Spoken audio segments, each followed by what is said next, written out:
안녕하십니까. 핵심 이론 강의입니다. 해설 강의. 네. 거의 끝나가죠. 이제 계약 강론하고 민사특별법만 남았습니다. 계약 강론은 매매, 교환, 임대차 세 가지가 있죠. 그 중에서도 이제 매매하고 임대차에서 주로 출제가 되고요.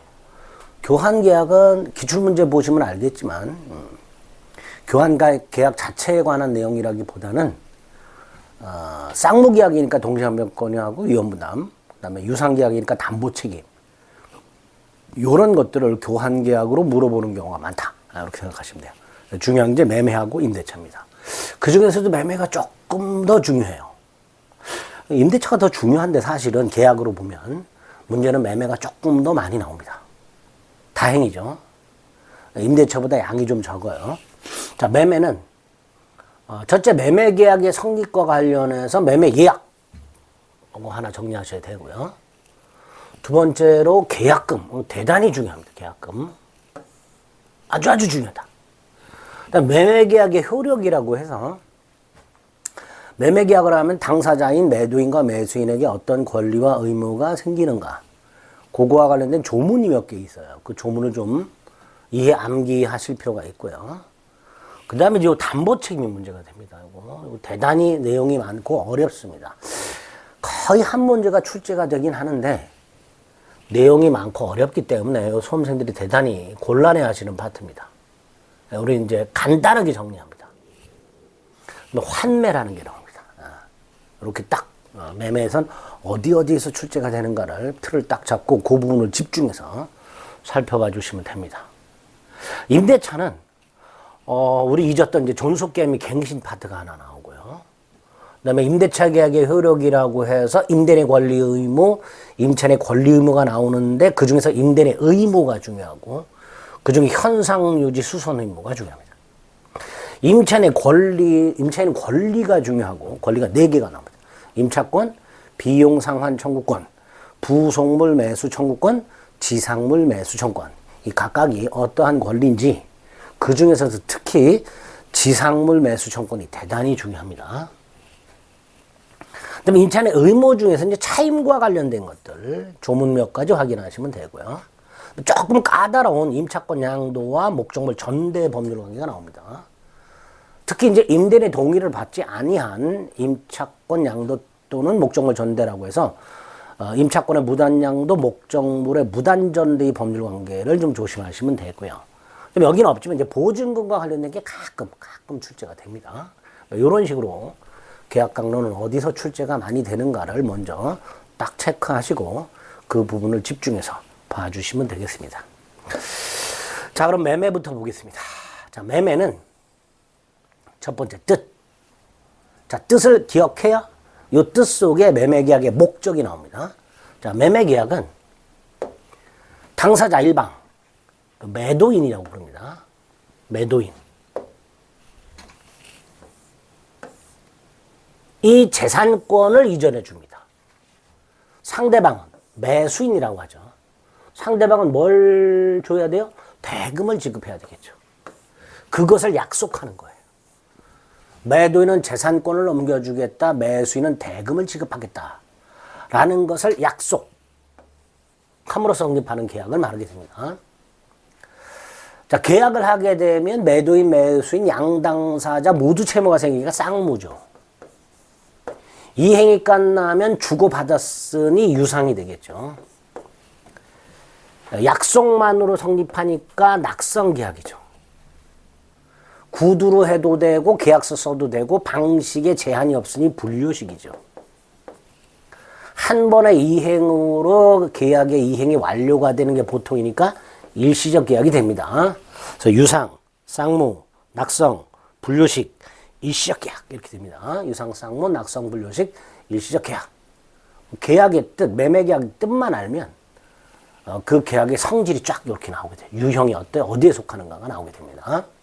두 번째, 이 재산권은 첫째 꼭 소유권만을 말하는 게 아닙니다.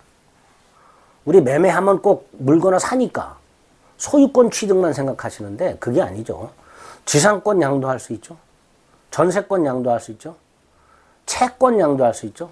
상품권 팔 수 있죠. 특허권 팔 수 있죠. 그러니까 요 재산권은 돈 될 만한 거다라고 생각하시면 돼요. 꼭 소유권에 한하진 않습니다. 두 번째, 이 재산권은 현재 없어도 돼요. 장래 재산권도 됩니다. 우리 아파트 분양 계약 같은 경우 선분양하죠. 선분양한다는 게 뭐예요? 미리 소유권을 파는 거죠. 근데 아직 아파트가 지어지지 않은 상태니까 그 아파트 소유권은 존재하지 않은 상태잖아요. 이것도 가능하다. 장래 발생하는 재산권도 얼마든지 매매 목적으로 할 수 있습니다. 세 번째, 이 재산권은 계약 당시 꼭 매도인의 재산권일 필요가 없습니다. 매도인 재산권인 게 보통이겠지만 꼭 매도인 재산권일 필요는 없습니다. 타인 권리, 타인 물건 매매 계약도 일단은 유효합니다. 약속만 하는 거니까. 갑이 을한테 야, 너 저 A 토지 필요하지? 근데 저 A 토지 병소인데 너한테는 안 판다 그러지? 내가 사서 넘겨줄게. 이런 식으로 계약 당시 그 목적물은 반드시 매도인 소유가 아니어도 됩니다. 재산권과 관련해서 세 가지를 기억하자. 소유권에 한하지 않는다. 장래 재산권도 된다. 꼭 매도인 권리일 필요는 없다.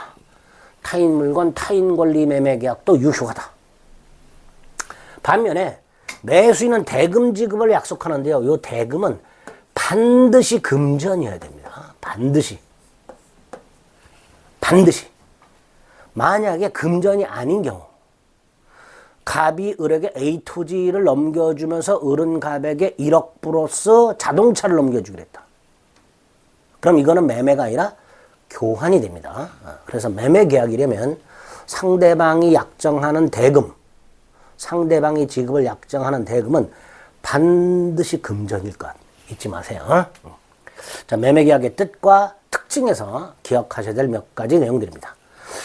유상계약의 대표니까요. 이렇게 규정을 두고 있습니다. 본절, 즉 매매 계약에 관한 규정은 매매 계약 이외의 유상계약, 교환 계약이라든가 임대차 계약 등 유상 계약에 적용하도록 하고 있습니다.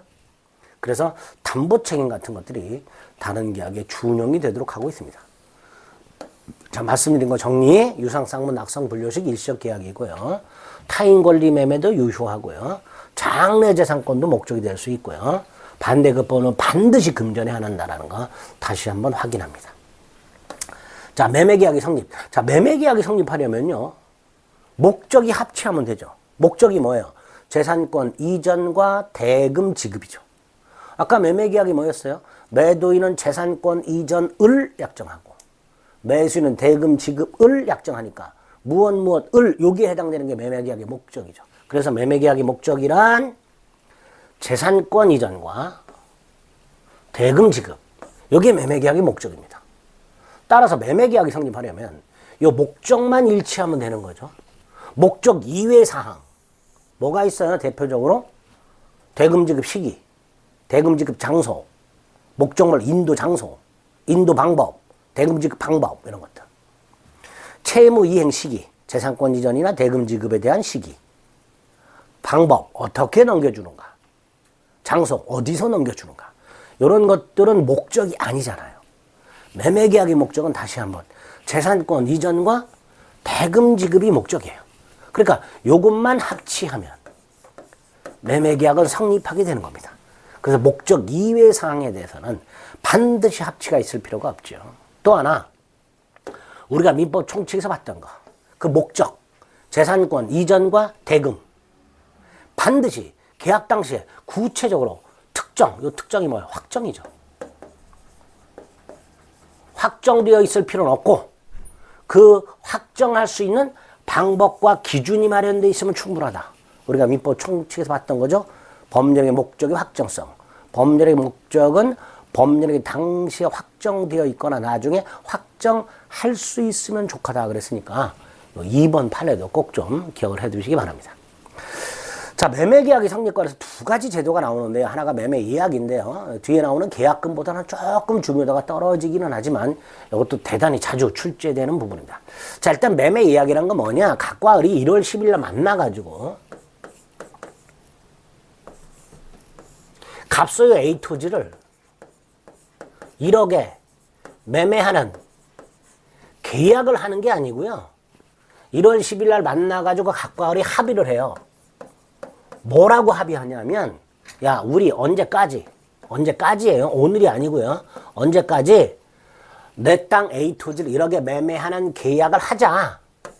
요게 본계약이에요. 요게 본계약.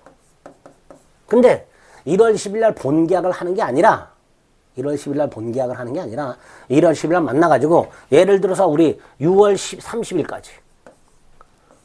30일까지 A 토지를 1억에 매매하는 계약을 하자 라고 합의하는 거예요.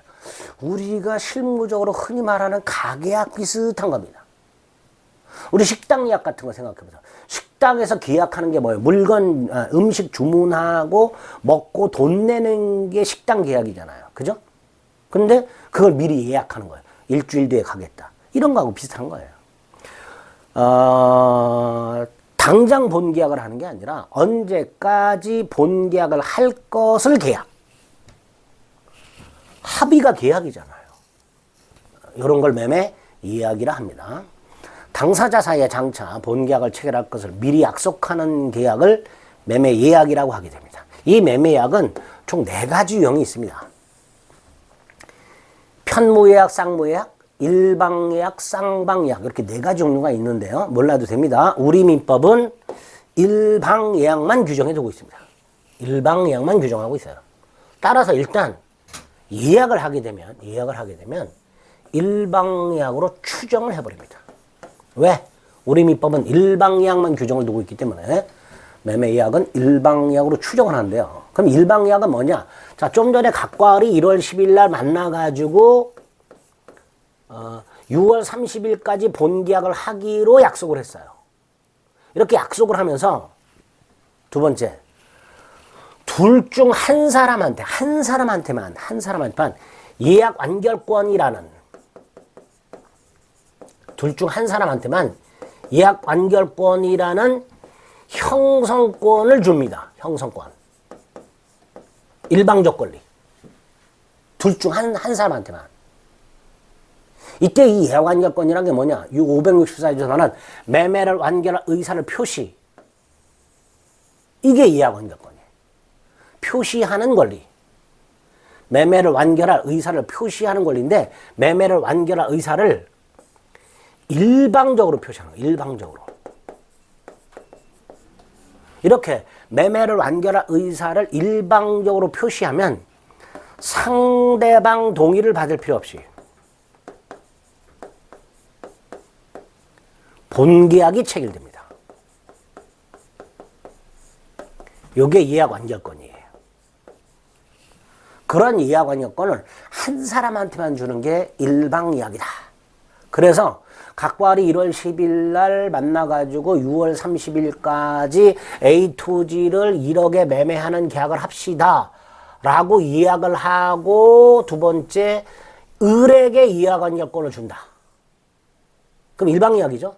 그러면 을은 6월 30일까지 일방적으로 매매를 완결할 의사를 표시하면 갑의 동의나 승낙을 받을 필요 없이 요 본계약이 딱 체결이 됩니다. 이런 걸 일방예약이란다. 이렇게 기억하시면 됩니다. 그럼 이제 이 예약완결권이 이제 문제가 되는 거죠. 예약완결권이라는 권리. 자, 이렇게 일방예약의 개념을 잡습니다. 매매 일방예약이란 매매예약 당사자 중에 어느 한 사람에게만 예약완결권을 부여하게 되고, 그 다음에 이 예약은 일방예약으로 추정을 하게 되는데, 자, 좀 전에 각과 을이 예약을 하면서 을에게 예약 완결권을 주게 되면 을은 6월 30일까지 일방적으로 매매를 완결할 의사를 표시하게 되면 갑의 동의나 승낙을 받을 필요 없이 바로 본계약이 체결된다 그랬잖아요. 그러니까 당연히 일방 예약을 할 당시에 본계약의 내용이 목적물이라든가 뭐 이런 가액이라든가 적어도 이런 것들이 확정이 되어 있거나 확정할 수 있어야 되죠. 이런 걸 정해놓지 않고 일방예약을 해버리면 예컨대 A 토지나 1억, 적어도 2가지 A 토지 1억 요걸 정하지 아니한 채 예약을 해버리면, 일방예약을 해버리면 나중에 본계약이 일방적으로 체결될 수가 없잖아요. 그죠?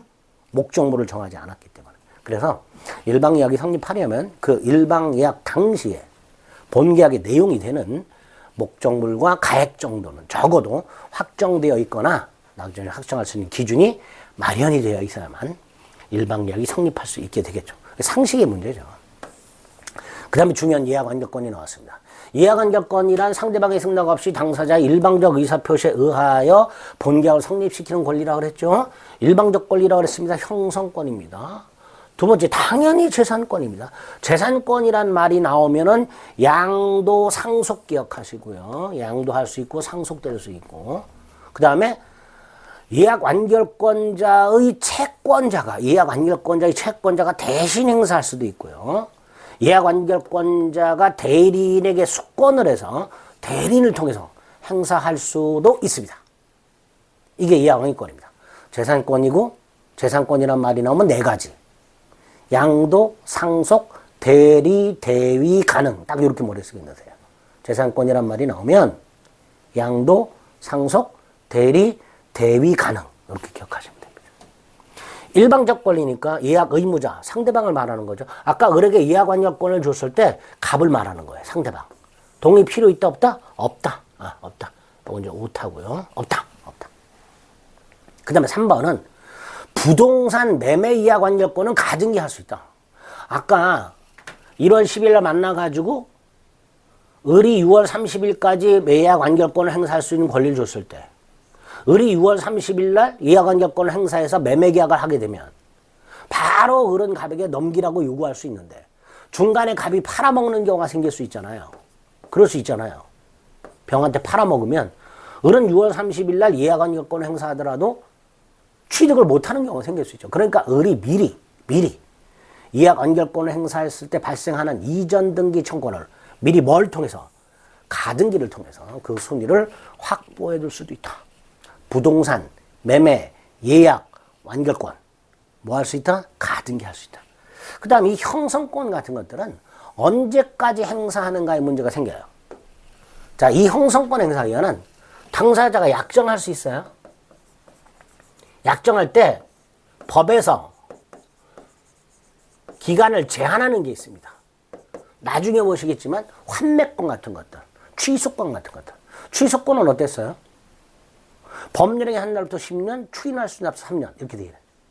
딱 그렇게 정해놨어요. 따라서 취소권은 약정이 불가능해요. 또 하나는 당사자 약정할 수 있는데 최장기간을 제한하는 경우가 있어요. 형성권 행사기간 딱 법에서 정해가지고 당사자가 빼도 박도 못하는 거 그게 취소권이죠. 추인할 수 있는 날부터 3년, 법률행위 한 날부터 10년. 두 번째, 당사자가 약정을 할 수는 있는데 최장기간을 제한하는 게 있어요. 환매권처럼. 나중에 보시면 알겠지만 부동산 환매권은 5년 넘지 못하고 행사기간을 당사자가 약정할 수 있지만 동산 환매권은 3년 넘지 못한다 이렇게 되어 있습니다. 근데 이런 게 아니라면 당사자가 얼마든지 약정할 수 있어요. 그 약정 기간은 법정 기간도 없고 최장 기간의 제한도 없다면 당사자가 얼마든지 뭐 5년, 10년, 15년, 20년 약정할 수 있습니다. 단 당사자가 약정을 안 하면 법정 기간도 없고 최장 기간의 제한도 없고 그리고 당사자가 약정도 안 했어. 그러면 10년입니다. 형성권 행사 기간은 예약완결권이 거기에 해당이 됩니다. 기업 예약완결권은 일종의 형성권으로서 당사자 사이에 그 행사 기간을 약정한 때는 그 기간 내 약정이 없을 때는 예약이 성립한 때부터 몇 년? 10년 내 행사해야 되고. 두 번째, 형성권 행사 기간은 소멸시효 기간이 아니고 제척 기간이기 때문에 제척 기간은 특징이 하나가 뭐가 있어요? 중단 정지가 없죠. 기간 도과 여부를 법원이 직권조사하죠. 제척 기간은 요거 기억하자 그랬죠. 직권조사. 제척 기간은 중단 정지가 없으니까 이렇게 말할 수 있죠. 예약 완결권을 가지고 있는 자가 설령 부동산을 인도받아 점유하고 있다 하더라도 그 예약권은 제척기간 경과로 소멸한다. 이렇게 되겠죠. 이게 왜 이런 판례가 나올까요? 우리 부동산 매수인의 이전 등기 청구는 소멸시효에 걸리고 부동산을 인도받아 점유하고 있으면 소멸시효가 중단되잖아요. 기억나시죠? 근데 제척기간은 중단 정지가 없으니까 설령 예약 완결권을 가지고 있는 자가 부동산을 인도받아 점유하고 있다 하더라도 그 예약 완결권은 제척기간 경과로 소멸하게 된다. 그 다음에 제척기간이 지났는지 여부는 무슨 상? 법원의 직권주소상이라고 그랬죠. 이런 거 기억하시고. 자, 문제가 생겼어요. 예약 완결권 행사 기간을 정하지 않아서 10년이야. 그러면 의무자 입장에서 보면 너무 길잖아요. 아까 1월 10일 날 예약을 하면서 을에게 예약 완결권을 줬는데 언제까지 행사할 것인지를 정하지 않았어요. 그럼 얘는 10년 내 행사하면 되잖아요. 갑의 입장에서 너무 길어요. 그 기간이. 그래서 갑이 물어볼 수 있어요. 도대체 언제쯤 예약 완결권 행사할 것이냐. 이렇게 예약 완결권 행사 기간을 정하지 않았을 때 10년이니까 예약 의무자, 즉 예약 완결권자의 상대방 갑은 상당한 기간을 정해서 예약 완결권자 을에게 예약 완결권 행사할지 여부를 물어볼 수 있고 만에 하나 을이 확답을 안 해서 갑이 기간 내에 그 확답을 받지 못하면 예약은 효력을 잃는다. 이렇게 되어 있다라는 거. 이런 것들을 매매 예약에서 기억해 주시면 되겠습니다. 출제될 만한 지문들을 다 예약에선 정리해 드린 거예요. 계약의 성립, 매매 계약의 성립에서 두 번째 계약금이 나왔습니다. 아주 중요하다 그랬죠. 계약금은 우리 많이 알고 있죠. 많이 알고 있는데 왜 우리 보통 현실적으로 실무적으로 매매 계약 같은 거 하게 되면 또는 임대차 계약 같은 거 하게 되면 그 대금의 10% 정도를 계약 당일날 지급하는 교부하는 관행이 있잖아요. 그죠? 보통 10% 정도를 계약금으로 교부하는 관행이 있습니다. 이제 그거 생각하시면 되는데 그게 이제 우리 민법에 규정이 되어 있는 거예요. 근데 우리 민법에 계약금은 뭐라고 규정이 되어 있나? 매매 계약과 같은 유상 계약을 체결하면서 그 계약에 부수하여 일방이 상대방에게 건네주는 교부, 건네준다 이런 뜻이죠. 교부하는 금전뿐만 아니라 값어치가 나가는 물건, 요것도 계약금이라고 해놨습니다. 체약금이라고도 하고 증약금이라고도 하죠. 결국 계약금은 명칭을 불문하고 체약금이라고 하던 증약금이라고 하던 계약금이라고 하던 명칭을 불문하고 매매와 같은 유상계약을 체결하면서 일방이 타방에게 교부하는 금전 기타 물건, 이게 계약금이다. 그러니까 1억 매매계약을 하면서 1,000만 원을 계약금을 요구했을 때 이 1,000만 원을 금전으로 지급해도 계약금이고 다이아몬드 반지로 줬다. 이것도 계약금이 되는 거죠. 1,000만 원어치 금괴로 줬다. 다이아몬드 반지로 줬다. 자동차로 줬다. 이런 것들도 다 계약금이 될 수 있는 거예요. 그래서 아까 매매계약에서 대금은 반드시 금전이어야 된다고 했잖아요. 근데 계약금은 금전이 아닌 것도 계약금이 되잖아요. 따라서 계약금은 대금 일부가 아니라는 거 기억하셔야 돼요. 대금 일부가 아니에요. 대금 일부가 아니니까 계약이 이행이 되면 계약금은 반환이 원칙입니다.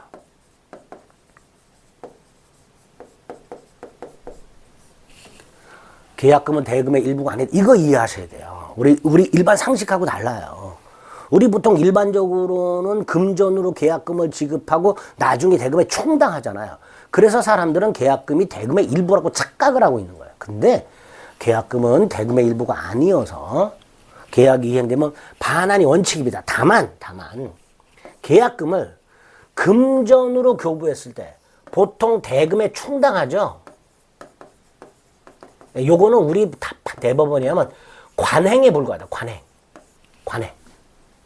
계약금은 99.99% 금전으로 교부하는 게 보통이고 금전으로 교부했을 때 대금에 충당하는 관행이 있을 뿐 계약금 자체가 대금 일부의 성질을 갖는 것은 아니라는 거 기억을 하시면 되겠습니다. 두 번째, 매매계약 등을 하면서 반드시 계약금을 지급하는 건 아니더라 말이죠. 우리가 편의점이나 마트에서 물건을 사는 것도 매매인데 현실매매라고 보통 부릅니다.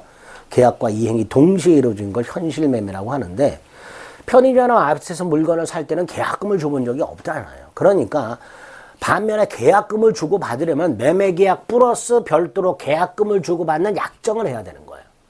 그걸 계약이라고 부르는 거예요. 그래서 우리가 편의점에서나 마트에서 물건을 살 때는 매매계약만 하는 거고요. 부동산 같은 거 사고 팔 때는 매매계약 플러스 계약금 계약까지 하는 거예요. 그러니까 매매계약을 할 때 반드시 계약금 계약을 할 필요는 없다는 거죠. 주로 이제 덩치 큰 거를 계약하고 계약과 이행기의 시간적인 차이가 있을 때, 이럴 때 보통 계약금을 주고받는 관행이 있습니다. 자, 여기서 이제 그 계약금 계약이 뭐냐예요. 자, 계약금 계약은 일단 머릿속으로 각인을 해야 됩니다. 첫째, 매매계약 플러스 부서에 체결되는 종된 계약입니다. 매매계약이 종된 계약이에요. 매매계약이 주고요, 계약금 계약이 종이야. 따라서 매매계약 없이 계약금 계약만 하는 경우는 없겠죠. 두 번째, 매매계약과는 별개의 계약이에요. 자, 매매계약과 종된 계약. 매매계약의 종된 계약이니까 매매계약이 실효가 되면 계약금 계약도 당연히 실효가 되겠죠. 단 매매계약과는 별개의 계약이니까 반드시 매매계약과 동시에 할 필요가 없죠. 매매계약은 오늘 하고 계약금 계약은 며칠 있다 하고 이렇게 해도 상관이 없어요. 그 다음 중요한 거, 유물계약입니다. 우리 계약의 종류에서 유물계약, 반대, 낙성계약 구별하셨잖아요. 낙성계약이 뭐였어요? 청약과 승낙의 합치로 성립하는 계약이죠. 쉽게 말하면 약속으로 성립하는 게 약속만으로 성립하는 거예요. 반면에 요물계약은 약속만으로 성립하지 않고 계약 당사자 중 어느 한쪽이 뭔가를 이행, 급부라고 하죠. 또는 교부해야만 성립하는 거. 약속만으로는 성립하지 않고 한쪽 당사자가 상대방에 뭔가를 주거나 뭔가를 이행을 해야만 성립하는 계약을 요물계약이라고 그러는데, 계약금 계약이 바로 그 요물계약이에요. 그래서 계약금 계약은 계약금을 주겠다 라는 약속만으로는 성립하지 않고 금전기타 유가물, 이게 계약금이죠. 이거를 주고받아야 성립합니다. 이게 계약금 계약입니다. 따라서 우리 대법원에 의하면 당사자가 계약금을 나중에 준다고 약속, 계약은 1월 10일 날 했는데 계약금은 15일 날 주기로 약속, 요거는 계약금 계약이 성립하지 않은 거예요. 계약금 계약이 성립하지 않았고, 두 번째, 계약금은 대금의 일부가 아니니까 1월 15일이 됐을 때 계약금 지급 의무 이런 건 없는 거예요. 대금 지급 의무는 있지만 계약금 지급 의무 같은 건 없는 거예요. 따라서 각괄이 1월 10일 날 매매 계약을 하면서 을이 계약금을 15일 날 주기로 약속을 했을 때 매매 계약만 성립한 거고, 매매 계약만 체결된 거고, 계약금 계약은 성립하지 않았기 때문에 을은 대금 지급 의무는 있지만 계약금 지급 의무는 없는 거예요. 따라서 을이 15일 날 계약금을 설령 지급하지 않았다 하더라도 을은 주기로 약속했잖아요. 근데 의무가 없는 거야. 계약금 지급 의무가. 따라서 15일 날 을이 계약금을 지급하지 않았다 하더라도 채무 불이행이 아닌 거예요. 대금 지급 의무 불이행이 아닌 거예요. 따라서 주계약인 매매계약을 해지할 수는 없다. 이게 판례라는 거. 근데 이제 보통 10일 날 계약금, 매매계약을 하면서 15일 날 계약금을 지기로 약속을 했을 때 갑이 15일 날 계약금 달라 그러면 을은 계약금을 보통 주겠지요. 요게 계약금 계약이 되는 거예요. 을이 15일 날 갑에게 계약금을 줬다. 요게 계약금 계약이 되는 거예요. 아시겠죠? 계약금 계약은 요물계약이라는 거 잊지 마세요. 계약금 계약은 종된 계약이다. 계약금 계약은 독립한 계약이다. 이런 것들을 생각해 보시면 됩니다. 그 다음 계약금의 성질. 일단 최소한도의 성질이 증약금이죠. 계약금은 일단 무조건 증약금의 성질은 갖고 있는 거예요. 두 번째, 민법이 부여한 게 해약금입니다. 이게 565조입니다. 우리 민법은 계약금을 해약금으로 만들어 놨어요. 해약금. 자, 해약금이 뭔지는 뒤에서 볼 겁니다. 그래서 일단 계약금은, 증약금은 기본적으로 성질을 갖고 있는 거고, 계약을 체결했다는 증거. 두 번째, 민법이 해약금으로 만들어 놨기 때문에 일단 계약금은 해약금으로 추정을 하는데, 해약금이란 게 뭐냐? 계약금을 주고받았다. 이게 뭐예요? 계약금 계약이죠. 요물계약이니까. 그러면 계약금을 주고받은 양당사자한테 해제권이 하나씩 생겨요. 계약을 해지할 권리가 하나씩 생깁니다. 이런 기능을 해약금이라고 부르는 거예요. 해약금. 자, 그러면 계약금을 주고받으면 계약금 해제권이 생기잖아요. 근데 이 계약금 해제권은 우리가 계약 총론에서 봤던 채무 불이행을 이유로 한 해제권. 이게 뭐예요? 법정 해제권. 이거하고는 다른 거죠. 다른 거잖아요. 각과 을이 계약금을 주고받음으로써 각과 을에게 계약금 해제권이 있는 상태에서 만약에 을이 채무 불이행이 있었다, 그럼 갑에게는 따로 법정 해제권이 생길 거 아니에요. 채무 불이행을 이유로 하는 법정 해제권. 그러니까 계약금 해제권과 채무 불이행을 이유로 한 법정 해제권은 전혀 별개의 해제권이 되는 거예요. 그래서 해약금에 의한 해제권이 유보되어 있다. 계약금을 주고받음으로써 그 계약금에 의한 해제권이 있다. 그 상태에서도 어느 일방에 채무 불이행이 있다면 별도로 뭐가 생길 수 있다. 법정 해제권이 발생할 수 있으니 계약금을 주고받아서 계약금 해제권이 있는 상태에서도 채무 불이행을 이유로 하는 법정 해제권 발생에는 아무런 영향을 주지 않겠지요. 그 다음 이 계약금 해제권, 우리 민법 536조는 임의 규정이에요. 그러니까 당사자가 계약을 하면서 계약금을 주고받았다.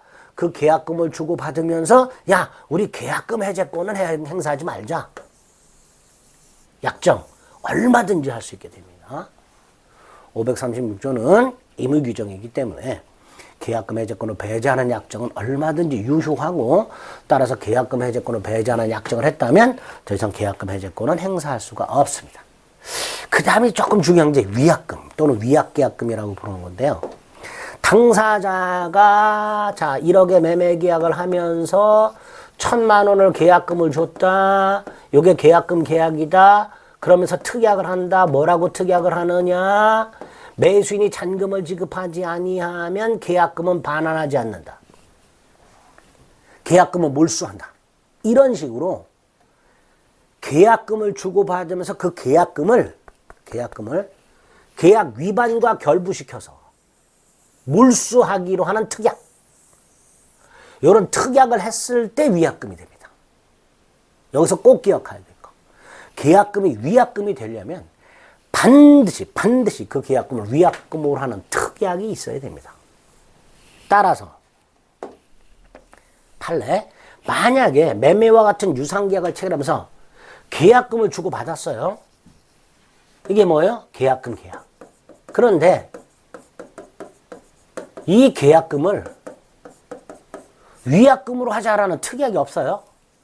그 특약이 없는 상태에서 예를 들어서 매수인의 채무 불이행이 있었어요. 그래서 계약을 해제해버렸어요. 그럼 계약금 어떻게 돼야 돼요? 돌려줘야 된단 말이죠. 특약을 안 했으니까. 매수인의 채무 불이행이 있으면은 계약금을 몰수한다, 반환하지 않는다라는 특약이 있어야 몰수하는데, 특약이 없으니까 계약금은 돌려줘야 되고요. 실제 손해만 배상받을 수 있다. 이게 판례입니다.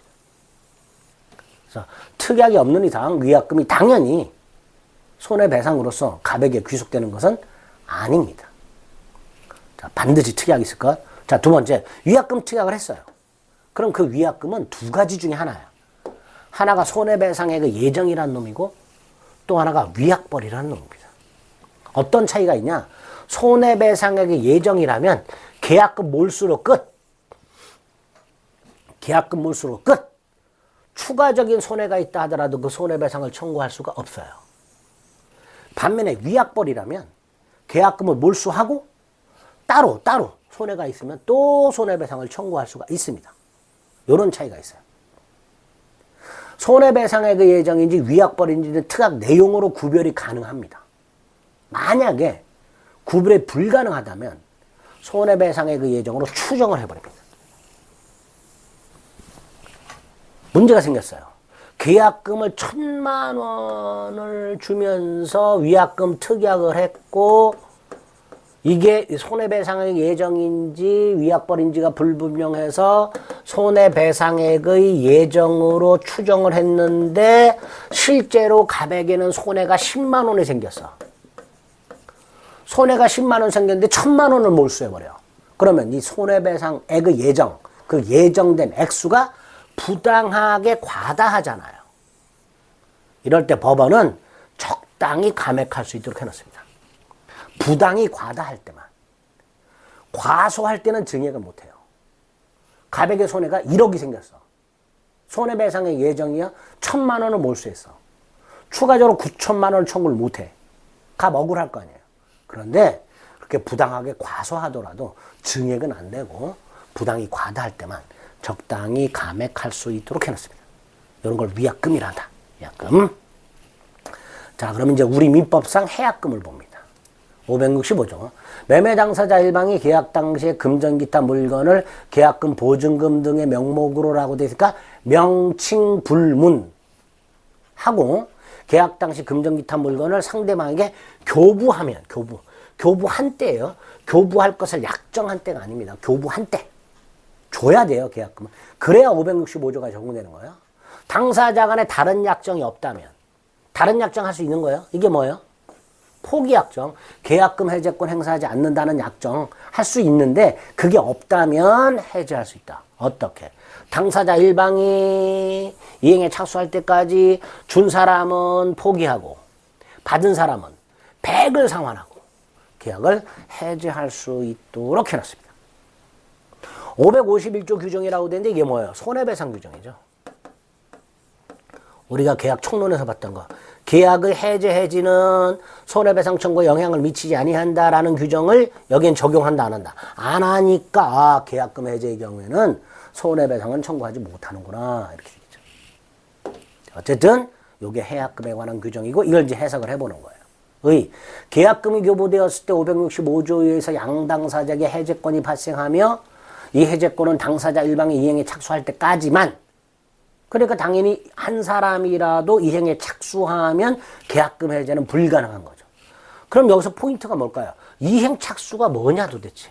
이게 이제 문제가 될 수 있겠죠. 교부한 사람은 포기하고 수령한 자는 배액을 상환하고 해제할 수 있고요. 니은은 우리가 민법 총칙에서 봤죠. 토지거래허가구역 내에서 허가를 받지 아니한 유동종 무효 상태에서 계약금을 주고받았다. 그 계약금 해제할 수 있다 없다? 있다. 유동종 무효 상태에서도 계약금 해제는 가능하다. 해제 방법. 교부자는 뭐 한다 그랬어요? 포기. 포기만 하면 돼요. 그죠? 니은. 수령자는 단순히 해제하겠다는 것만 갖고는 안 됩니다. 배액을 상환해야 돼요. 배액을 상환하면서 해제야. 물론 상대방이 수령 안 하는 경우도 있을 수 있죠. 이때 공탁까지 할 필요는 없습니다. 물론 이제 실무적으로는 공탁을 하는 경우가 많아요. 증거를 만들려고. 배액을 상환했다는 것, 상환을 제공했다는 것을 증거로 남기기 위해서 공탁을 하는 경우가 많긴 한데 법적으로는 꼭 공탁까지 해야 되는 건 아닙니다. 배액을 제공하기만 하면 되는 거. 그래서 배액을 만들어가지고 전화해서 야, 배액 가져가. 해제한다. 이것도 되는 거예요. 이렇게 배액 제공하여 계약을 해제할 수 있게 됩니다. 자, 문제가 하나 생겼어요. 계약금을 1,000만 원을 주기로 했는데 주기로 했고 상대방이 100만 원만 줬어요. 갑이 100을 상환하고 해지하고 싶습니다. 원래는 안 되는데 만약에 갑이 100을 주고 계약을 해지하려면 받은 100만 원의 100이어야 되는지 받기로 한 1,000만 원의 100이어야 되는지가 문제가 생기는데 판결해줬죠. 받기로 한 1,000만 원의 100을 상환해라. 계약금의 일부만 지급된 경우에는 계약금 계약이 성립하지 않았기 때문에 계약금 해제는 불가능하지만 설령 계약금 해제를 할 수 있다 하더라도 그때 기준이 되는 금액은 실제 교부받은 100만 원이 아니라 주기로 한 약정계약금 1,000만 원이 기준이 된다. 요거 판례 하나 확인하시고요. 그 다음 언제까지? 당사자 일방이 이행에 착수할 때까지. 이행 착수라는 게 뭐냐? 자, 매수인, 예를 들어서 매수인이요. 대금을 지급하려고 은행에서 돈을 찾아요. 이걸 이행 준비라고 합니다. 그리고 돈을 가지고 매도인한테 가서 야 받아라 라고 돈을 건네줘. 이행 제공이라고 합니다. 그럼 이행 착수는 뭐냐? 요 사이. 이행 준비 이후, 이행 제공 전. 이행 준비 이후, 이행 제공 전. 이게 이행 착수예요. 이행 제공, 이행 준비 이후, 이행 제공 전. 그래서 이행 착수란 단순히 이행 준비만 하는 것으로는 이행 착수라고 썼다. 근데 꼭 이행 제공까지 갈 필요는 없다. 합치면 이행 준비 이후, 이행 제공 전 이렇게 되겠죠. 두 번째, 당사자 일방이란 둘 중에 하나. 둘 중에 하나. 매도인이 됐든 매수인이 됐든. 그러니까 설령 매도인이 전혀 이행에 착수하진 않았지만 매수인이 중도금을 지급했다. 이게 대표적인 이행 착수예요. 둘 중에 한 사람이 이행 착수했으니까 더 이상 계약금 해제는 불가능한 거죠. 그죠? 그 다음에 이제 이행 착수가 관련된 판례. 이행 착수가 이행 준비 이후 이행 제공 전이라 그러는데 그게 애매하잖아요. 그래서 구체적인 내용을 기억하시죠. 대표적인 게 중도금 지급이 있고요. 이 중도금을 현금으로 주든 자기압수표로 주든 상관없습니다. 중도금 지급이 있고요. 등기소 동행 촉구가 있습니다. 매도인이 등기서류를 완비한 다음 매수인에게 등기서류 완비됐다 등기소 가자. 이것도 이행 착수랍니다. 그 다음에 이제 이행 착수와 관련된 판례. 이걸 좀 기억하셔야 되는데 중도금 지급이 대표적인 이행 착수라 그랬죠. 자, 1번. 이행기 전에도 이행 착수할 수 있습니다. 중도금 지급 날짜가 1월 20일인데 1월 15일 날 지급할 수 있어요. 이행기 전에도 이행 착수할 수 있다. 그 중도금을 현금으로 주는 거 대표적이죠. 자기압수표로 주는 거 대표적입니다. 근데 은행도엄이라고 해서 이 은행도엄은 은행 발행, 은행 가서 어음금을 청구하는 게 은행도엄이에요. 우리 문방구에서도 어음 팔죠. 어음용지 팔잖아. 그거 말고 은행어음, 은행어음. 그게 은행도엄입니다. 나중에 어음지급 지급 날짜에 은행에 지급을 제시하는 게 은행도엄인데 이것도 이행착수랍니다. 그다음에 등기소 동행 촉구가 있었죠. 그리고 이제 최근에 출제가 된 게 요 3번입니다. 3번은 매도인 갑에게 매수인이 중도금을 지급하는 대신 제3자 병에게 1,000만 원 채권이 있었어요. 을이. 매수인이 갑한테 야 내가 병한테 1,000만 원 받을 게 있는데 이 채권을 너한테 넘길게. 양도. 그리고 그 자리에 채무자가 참석을 했어요. 이것도 이행착수랍니다. 3번 읽어볼까요? 매매계약 당시 매수인이 중도금 지급에 가름하여 매도인에게 제3자에 대한 채권을 양도하기로 하고 그 자리에 그 채무자 제3자도 참석한 경우 이것도 이행착수랍니다. 자, 그러면 이행착수 세 가지.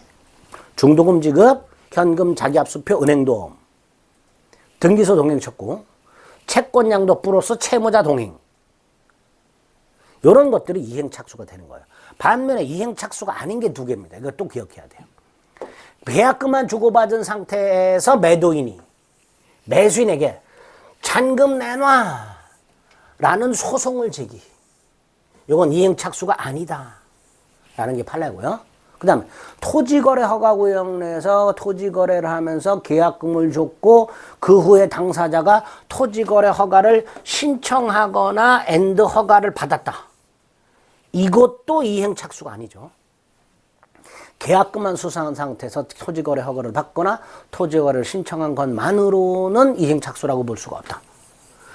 이행착수 아닌 거 두 개 꼭 기억하셔야 됩니다. 자, 마지막. 계약금 해제를 했어요. 당사자 일방이 이행에 착수할 때까지 계약금 포기 또는 배액을 상환하고 해제했습니다. 당연히 계약은 소급해서 소멸합니다. 두 번째, 이행 착수 전에 해제했으니까 원상 회복 의무라는 건 발생할 여지가 없죠. 그리고 아까 565조 2항에서 손해배상 청구를 배제했죠. 손해배상청권 발생하지 않습니다. 이 세 가지 효과 꼭 기억하시고요. 디귿은 아까 봤죠.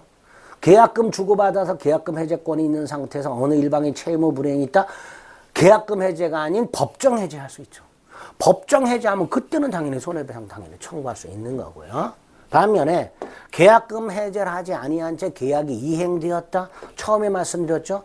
계약이 이행이 되면 계약금은 반환이 원칙이라 그랬죠. 다만 계약금은 거의 대부분이 금전으로 교부하게 되고 따라서 교부된 것이 금전이라면 대금에 충당하는 관행이 있는 거죠. 충당하는 관행이 있다. 이렇게 계약금을 기억하시면 되겠습니다. 자, 우리는 지금 매매계약의 성립을 보고 있고요. 마지막 4번 매매계약 비용의 부담이라고 되어 있는데 보통 매매계약을 할 때 계약 비용이라는 게 추가적으로 들은 경우는 거의 없어요. 그런데 덩치 큰 부동산 매매계약을 할 때 측량을 하거나 측량 비용 또는 감정평가를 하거나 그다음에 계약서를 공증하거나